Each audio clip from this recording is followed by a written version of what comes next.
또는 서당하게 되면 고풍스러운 어떤 한옥의 파란 이끼가 끼어 있고 또 정적만이 감도는 구시대의 유적처럼 생각하기가 쉽습니다.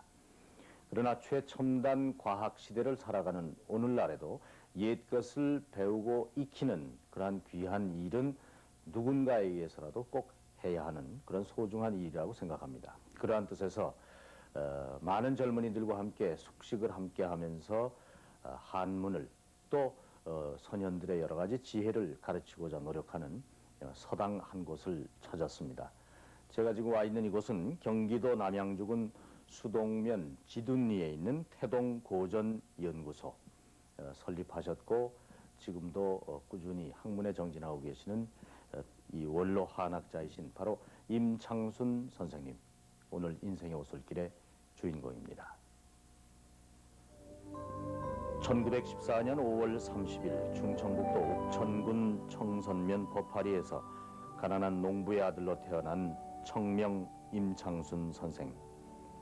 선생은 14살 되던 해에 관선정이란 서당을 찾아 성리학자였던 홍치유 선생 문화에서 6년 동안 한학을 공부합니다. 1945년 8.15 해방을 맞은 선생은 미 군정청 하에서 중등교원 자격시험에 합격해서 국사와 국어 교사 자격증을 획득하고 경북고등학교에 발령을 받아 일선 교단과 인연을 맺게 됩니다. 1954년부터 성균관대학교 교수로 자리를 잡았다가 5.16 혁명이 나자 혁신 교수로 몰려서 강제 사직서를 쓰게 되고 대학 강단을 물러서게 됩니다. 이후 단칸방을 빌어 태동고전연구소란 명의의 한학 연수서당을 설립했던 임창순 선생은 다시 곳곳을 전전하다가 지난 1985년에야 한림대학의 지원을 얻어 비로소 지금 이 자리에 현대식 시설과 제도를 두루 갖춘 전문 교육기관을 설립하게 됩니다. 90년에 새로 결성된 한국서지학회 회장을 맡아서 우리나라 서지학 발전에도 힘을 기울이고 있는 한편 당시 정해 한국 금석 집성 등의 저서도 집필 편찬하신 바 있습니다. 선생님 만나뵈서 반갑습니다. 희수신데 공기 좋은 데 사셔서 그런지 더 건강하게 보입니다. 건강은 괜찮으신지요? 아직은 그냥 괜찮습니다. 네. 아침 저녁으로 짬 날 때 이렇게 저 뒤에 아까 충령산이라고 말씀을 네. 주셨는데 늘 저 충령산을 대하고 있을 때마다 어떤 생각을 하십니까? 뭐 그냥 그저 말없이 서로 바라보는 거죠. 네. 바라보는 것 자체 좋으니까요. 예. 그래서 지금 이 기가하시는 대개 이 당호도 선생님께서 직접 쓰셨다고요? 네. 대살려라고 했습니다. 네. 산을 마주보는 집. 아. 네. 뭐 말없이 서로 마주보는 산. 특히 청명 선생님께서 이 태동고전연구소를 설립하게 된 어떤 가장 기본적인 정신을 어떻게 설명해 주시겠습니까? 네, 이 처음 시작할 때는 그런 뭐 정신이라는 좀 거창스러운 말인데 네. 그런 게 없이 시작됐습니다. 네. 학교에서 나와가지고 할 일이 없고, 그건 뭐든지 해야 될 텐데 할 네. 일이 없고 한데 마침 그때 이제 그 대학에서 가르친 졸업생들이 만나가지고 어떻게 그저 한문을 선생님께 좀 더 배워야 할 텐데 어디 그런 것을 좀 마련해 주시면 저희 좀 공부를 좀 하겠습니다. 이래서 그 뭐 또 의도 있는 것 같고 그래서 이제 방을 빌려가지고 그 뭐 학원, 요새는 뭐 학원이죠. 네. 학원을 시작한 게 동기가 된 겁니다. 네. 거기 63년. 지금 이곳에 자리 잡으신 지는 이제 해수로 18년째가 됐습니다. 네. 지둔리로 오신 지는 이 태동고전연구소 특히 학문하는 분들한테는 그래도 많이 알려져 있고 제가 아는 바로는 한 3년여 동안 집을 떠나서 스승과 함께 숙식을 하면서 사서삼경을 비롯한 한문에 대한 교육과 우리의 고전 연구 사업을 하는 것이다. 이렇게 제가 설명을 해도 네, 무리는 아니겠습니까? 네. 네. 지금 현재는 학생이 몇 분이나 있습니까? 지금 85년부터요. 네. 저는 일정하지 않았는데 1년에 10명씩을 모집하게 되어 있습니다. 그러니까 10명을 모집하면 여기 공부하는 기간이 3년이니까 30명 있어야 할 텐데 네. 이제 중간에 그 뭐 가정사정으로 좀 쉬는 사람도 있고 또 간혹은 중퇴하는 사람도 생깁니다. 그래서 30명이 꼭 차지는 못하고 지금 한 25명 정도 네. 이렇게 뭐 대개 그 숫자가 입학 자격에 무슨 제한은 있습니까? 제한 있죠. 첫째는 정규 대학을 졸업해야 됩니다. 네. 4년제 4년제 대학. 그 다음에는 그 연령의 제한이 있어요. 연령이 28을 초과하면 안 됩니다. 28은 여덟 아니라 되겠지만 28은 왜 그러냐면 군대 가는 그 수가 네. 있기 때문에 그래서 이제 군대 마치고 여기 공부하다가 군대 가면 또 공부가 안 돼요. 그렇죠. 그래서 군대는 마치고 대학은 졸업하고 이런 사람 미래가 되기 때문에 이제 그런 제한이 있어요. 네. 그러면은 3년 동안 이 한문만을 하게 됩니까? 그렇습니다. 네. 되게 그 교과 과정이라고 그럴까요? 어떤 내용을 주로 강화하시는지. 과정은 그 옛날 우리나라에서 그 전통적으로 해내려오던 것이 결국 유학의 기본 경전입니다. 한문에 있어서는 기본적인 게 유학의 기본, 그게 곧 사서 삼경 내지 사서 오경이라고 그러는데 여기서는 그러니까 3년 동안에 주로 읽는 것이 기본적인 게 그 사서 오경입니다. 네. 사서라고 하면 대학 중용, 논어맹자, 삼경이라고 하면 시경, 서경, 주역, 오경이라고 하면 거기에다가 얘기 춘추가 더 들어갑니다. 네. 그러니까 종류가 많죠.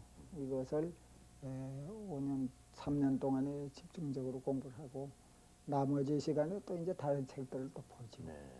1962년, 그러니까 5.16 혁명이 나던 그 이듬해에 네. 재직하고 계시던 이제 성균관 대학에서 강제로 사직서를 쓰고 물러나시는데 그때 이른바 이제 혁신 교수. 글쎄요, 그것이 지금에 와서 어떻게 해석이 되어야 되는지, 특히 그 선생님이 그 당시에 이 선생님의 이론이나 어떤 주장이 아직도 변함이 없으신지 그 말씀을 해주시죠. 그때 뭐 그저 군정이죠. 그러니까 네. 군사구 퇴타로 뭐 그건 5.16 혁명이라고 그럽니다만은 뭐 이 역사적인 의미로 보면 한 구태타인데 그래가지고 이제 정권을 가진 분들의 생각이니까 뭐 그 혁신이라고 그러냐면 좀 방해되는 듯 하니까 네. 그런 것 같은데 그게 그때 혁신이랑은 다른 게 아닙니다. 그때 이제 그 민주주의 사회가 되니까 지금도 그렇습니다만은 모두들 그 젊은 사람들이 특히 그 통일에 모두 지대한 관심을 가지고 있었습니다. 그래서 통일을 한다 이러는데 그래서 뭐 여기 학생들이 북에 판문점에 가서 북쪽 사람하고 만난다든가 네. 학생들이 같이 뭐 이렇게 전국을 뭘 한다든가 이제 이런 게 있었어요. 그런데 이제 그 실제로 학문적으로든지 또는 그 방면에 전문한 이런 사람들이 그걸 어떻게 뒷받침을 해줘야 된다. 그래가지고 그때 이제 그 사회단체로서 약칭 민자통이라고 그랬습니다. 네. 민족자주통일중앙협의회. 그 민자통 안에 통일방안 심의위원이라는 게 있었어요. 네. 주로 대학 교수로. 그래서 이제 거기에 한 위원으로 몸을 담고 참석한, 네. 뭐 몇 번 참석한 게죠. 한 적이 있었습니다. 그래서 이제 뭐 그런 뭐 어떤 안이 나오기 전에 뭐 그 시국이 달라졌으니까 그냥 그대로 없어진 게인데 이제 그래서 그때에 학교에서 나오게 됐습니다. 네.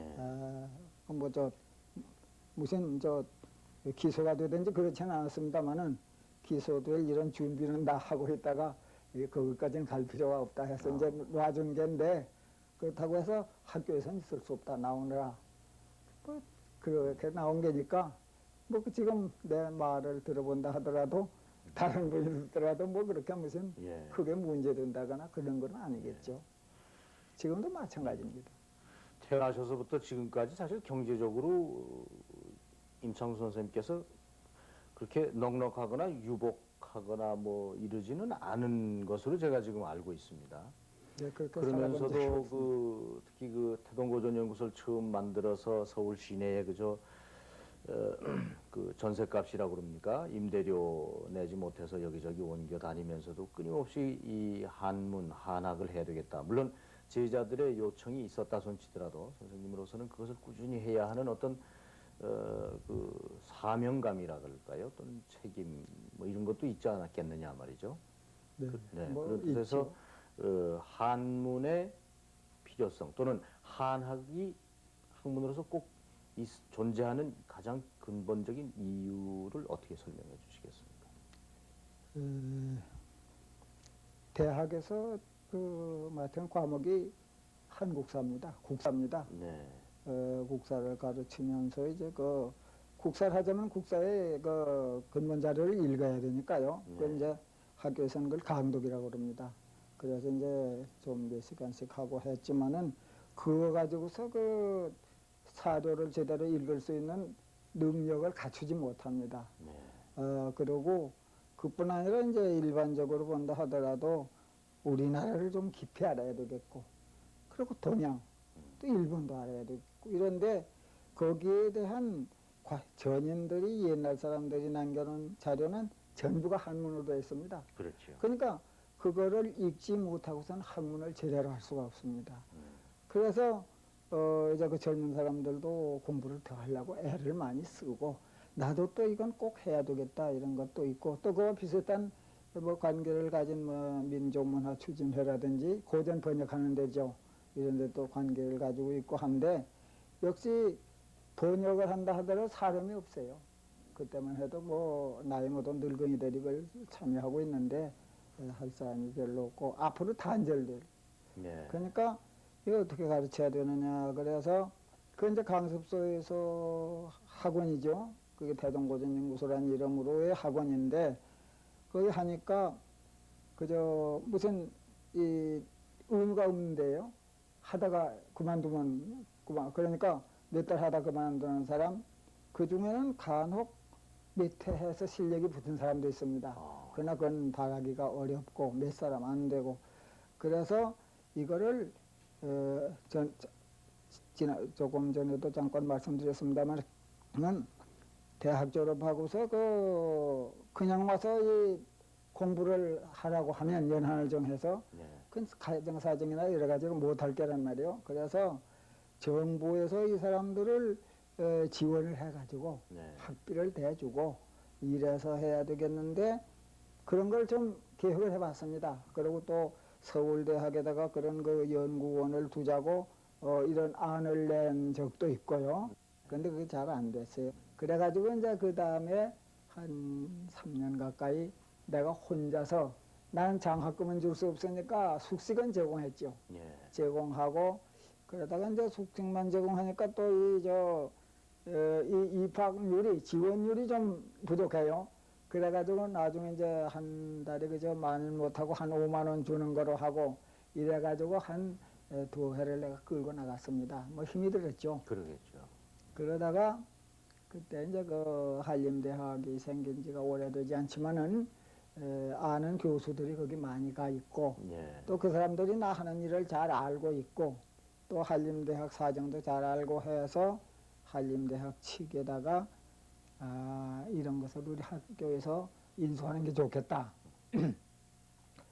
그래, 그 얘기가 된 모양이에요. 그래서 나를 처음에 이제 나와서 시간 좀 해달라고 이래서 처음엔 사양을 하다가 나중에 갔죠. 갔더니 그때 이제 그런 얘기가 나와서, 그래서 이제 이 한림대학 부설로 하게 돼서, 나는 뭐 많지는 않습니다만은 여기 그때까지 사모았던 땅 한 4,600평 되는 거 하고, 그때까지 이제 지어놓은 건물들 네. 몇 채 되죠. 그거 하고, 또 지금까지 모았던 책들, 예. 이거를 다 그냥 기증을 했습니다. 기증을 하고 운영은 한림대학에서 부설연구소로 하고, 교육하는 거는 내가 맡고, 그 대신 나는 죽을 때까지는 그저 소장직을 가지고 있고, 대학의 그 교수로서 네. 그 연영 때문에 저 정식 교수가 안 됩니다. 그러니까 지금 그렇지. 개관 교수죠. 네. 개관 교수를 해서 그 이제 거기서 난 생활비는 받고 아, 그러시군요. 또 이 연구소대로 제대로 운영되고 현재 그렇게 내려오고 있습니다. 그러니까 지금 그때 이제 직접 읽어놓으신 이른바 이제 강의실이었던 지곡서당 자리에 지금 이 고전연구소 본관 건물이 지금 들어가 있는 것이고요. 그건 아닙니다. 예, 그전 건물은 그대로 있고 아, 그 위에다 따로 위에 지었죠. 그러셨군요. 네.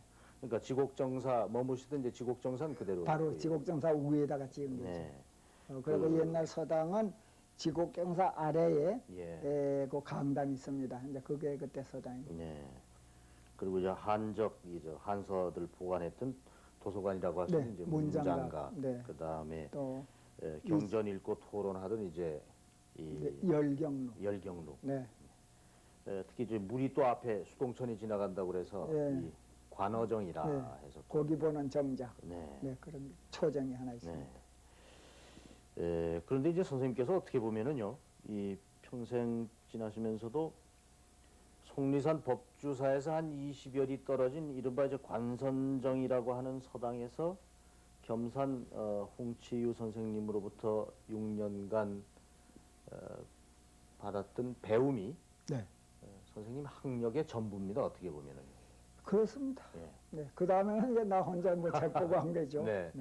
그 스승인 그 겸산 선생에 대해서는 어떻게 회고해 주시겠어요? 좀 저 질문 밖에 얘기를 조금 보충해야겠는데 그렇죠. 네. 먼저 그 서당에 대한 내력을 잠깐 네. 얘기하겠습니다. 그때 그저 선정훈 선생이라고요. 네. 선정훈. 네. 거기에 그 큰 건물을 짓고 그때 한 만석군 소리를 들었죠. 그분이 서당을 지어놓고 선생님을 모셔놓고 모든 사람을 시험